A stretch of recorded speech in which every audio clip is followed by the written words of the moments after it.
It's time to take a look through the papers once again this morning with radio presenter Ian Lee and theologian Vicky Beeching. Look, Ian, you've picked out the Sun.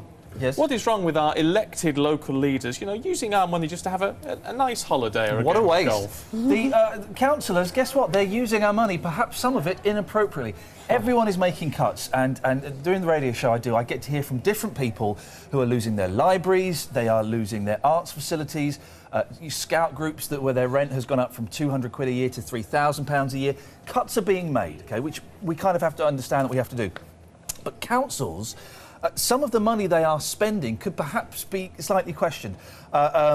Nearly £1 million, just under £1 million, Glasgow Council over 5 years for chauffeurs and cars. £200,000 a year for chauffeurs and cars. Really? I mean, does that really need to be spent? It's a lot of money. Get on the bus. Yeah. It's a lot of money. Get on the bus. Use the bus. Use your £180. Where is this?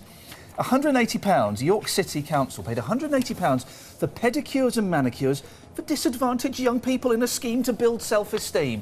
Oh, for goodness sake. That is slightly different, though, because I think these figures are presented as these people swanning around in limos, but actually that is basically a form of reaching out to people who are struggling. Getting their nails done, struggle on. Well, I don't actually think £10,000 for a flower bill for a massive council is actually that much money. I've worked with different conferencing organisations, and even in moderate kind of event world, you do run up quite a decent flower bill. So. But you don't have flowers. You have to get the balance. I would suggest don't have flowers. Keep an old people's centre. Old people's kind of lunch groups are closing because there's no money. They're not getting the support anymore. Some of it's investment, though, because if you treat people really well, if you work with people, they do things for you, you send them flowers, people feel really great, like a lot of gratitude. Send them flowers. So we're paying some of it comes around, doesn't it? You might get a favour from people. Wigan residents paying some bloke in France £20,000 a year to promote Wigan in France. That's in the bottom right-hand corner. He gets 20 grand a year. He lives in France. It's to promote Wigan in Angers, in France. Really? Justify that one. Well, that's tricky. That's a tricky one, isn't it? And some of these there are slightly questionable. There are lots of trips abroad, and it could be argued that perhaps this is bringing business into these towns, and that some of it is actually an investment. But when you see things... The cars are ridiculous. Why do they need those sort of models of car? Why can't they just drive a regular car? Lots of councillors have chauffeurs, they have posh cars, they claim back all of their fuel allowance. Yeah, BMWs, Mercedes, Bentleys and Rolls Royces. That is crazy. I have to say, when I lived in London, I did once get on the tube when Ken Livingstone was the mayor, and Ken was getting on the tube next to me. Always got the tube. And you've got to say, well, you can't knock him for that, can you? Always got on the tube. I think the councillors have to be seen to be making cuts and making efforts as well. And seeing Ken Livingstone on the tube is a great thing, because you kind of think, oh, he's one of us, he's mixing with us. A lot of these councillors, having spoken to some of them, they don't. They do have a bit of an air of superiority. Oh, right. Well, we've sorted that one out. Let's sort out Google next, should we, Vicky? But they're giving £3 million. We're going to be talking about this whole issue of what's online, all the rest of it later on this morning.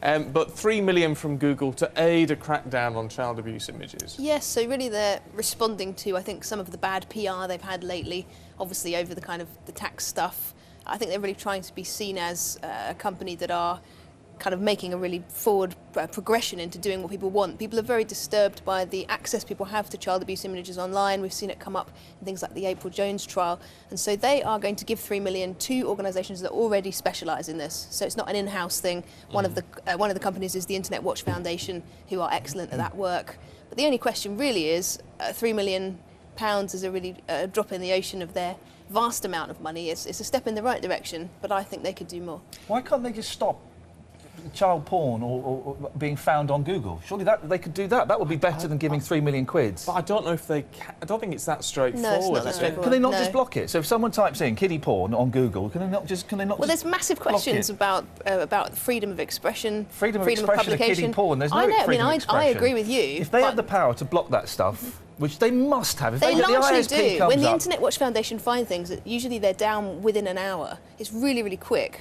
But people are uploading things so fast. Scanning the data requires lots and lots of people power and money to fund people. It's one of those. I know there's a lot of pressure on companies at the minute. I sort of think if it was that easy to get rid, no one can justify it. So if it was that easy to stop, why wouldn't they just do it? Well, the worry is that if Google stop stuff, then users will go to Bing or they'll go to another search engine, and it's a competition. People don't want to drive people away. Yeah, much of it happens in the sort of shady realms beyond those popular search engines too.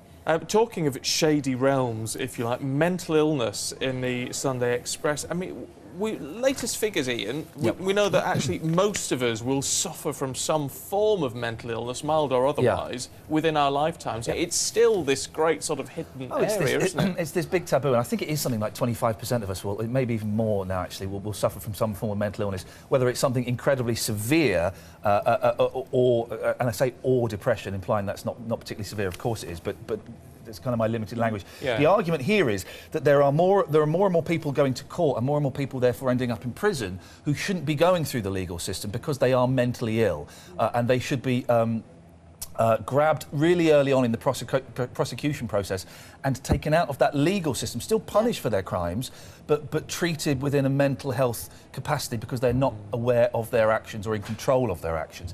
And I've had friends who spent time in prison, and they said there are so many people in there who can't look after themselves, who are seriously mentally ill. The stats are shocking, isn't it? 70% of prisoners in England and Wales have 2 or more different mental health disorders, so 70%. And it's not saying that if you do something nasty, you shouldn't be punished at all. It's not a cop-out, it's not in any way letting people off, but it is saying that we need to do more for the vulnerable people in society. Sending someone who's mentally ill, with a severe mental illness, into prison isn't going to stop them doing that again when they come out. It's not the help that they need. But it's just that the justice system isn't geared up to deal with people with mental illness. The courts, you know, they deal with the crimes, and that's their job. So it's another tier that they need to be. And again, it's with really.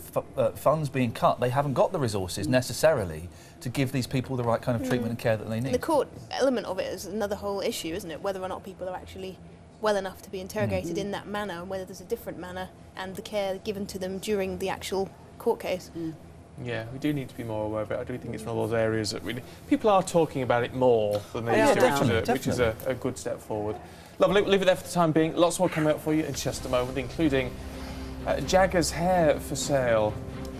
So a final look at the papers with Ian and with Vicky. If you've got some, 50-year-old greasy hair in a box somewhere, Ian, instead of burning it, you need to sell it, apparently. Don't burn it, that's bad voodoo. Sell it. Their music is... The Rolling Stones, I like 60s music. I don't get the Stones. They did 3 good songs and they've managed to make a career out of that. But... Oh, I can hear the keyboards going in Twitterland. Am I trolling people on the internet? But a lock of Mick Jagger's hair that was cut off by his girlfriend in the 60s, Chrissy Shrimpton, is going to go on sale. It's rumoured it'll get about £2,000 for a little bit of Jagger's hair. Can you believe that? That's quite Keith Richards only got 900 quid for his. Inferior hair, apparently. Well, his hair's crazy. I wouldn't pay that for Jagger's, but I could see myself buying. I would buy a famous person's hair. Why would you? It'd just be nice to have it in a box. It's just hair. OK, imagine I said, yeah, but I've got Elvis Presley's hair. You'd look at it, wouldn't you? Well, I wouldn't want it, and I wouldn't want to pay for it. It reminds me of... I carry it for just he really does things like this. It reminds me of kind of like religious memorabilia, the things they sell kind of in Italy, and a piece of John of the Cross's robe or St Francis of Assisi's shoe, and I don't know. None of them are usually genuine, but there is that sense of wanting something that belonged to someone that inspires you. Yes. I can completely imagine. Possibly even my own dad. He's actually a fan of this band called The Searchers, which is a big 60s band. Yes. If one of them was selling a lock of their hair, I think he'd probably buy it. 'Cause he's a big Having John Lennon's fingernail. That would be brilliant. I wouldn't want to wear it's been. your own. Oh, Lord. I tell you what, talking of locks of hair, we could get a lock of hair from this cat. Oh, my goodness. Shouldn't we? This cat is absolutely amazing. My favourite thing about it is its name is Ulrich, which I think is a great name for a cat. It's 2 stone. Ulrich! Ulrich! 2 stone, £2, and lives in Dorchester. And it's actually being featured today, not in its own right or merit, but because it's been compared to the boss of Thames Water, who apparently is possibly the fattest cat in the UK on £450,000 a year. But I thought Ulrich deserved his own moment, separated from that. Grooming him must be a bit of a chore. There you go, loving it. Lovely, thank you both. Thank you. Good to see you. Thanks. Charlie, sports headlines for us this morning, what have you got?